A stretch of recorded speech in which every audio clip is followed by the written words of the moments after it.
గోపాల్ సాముద్రికము అరచేతిలో జీవిత రహస్యాలు తెలుసుకునే క్రమంలో జీవితరేఖ వైశాల్యము తగ్గి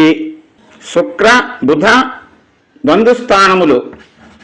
వైశాల్యము తగ్గిపోయి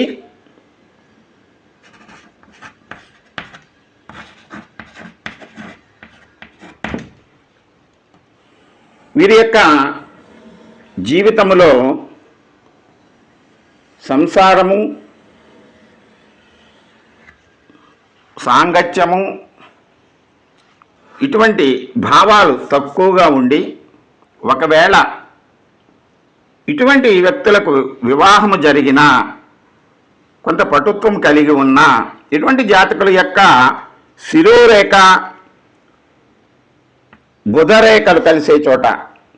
ఒక నక్షత్రం గుర్తు ఏర్పడి ఉంటే ఇటువంటి జాతకులకు సంసార సుఖము సంతాన యోగము లేకుండా సువాసన లేని పుష్పాల వలె వీరు జీవితాన్ని గడుపుతూ ఎక్కువగా స్వజాతిని అంటే స్త్రీలైతే స్త్రీలను పురుషులైతే పురుషులను అభిమానిస్తూ ఆ రకమైన వస్త్రధారణకు ఆ రకమైన అలవాటు పడుతూ తమ జీవితాన్ని నిస్సారంగా గడపగలరు.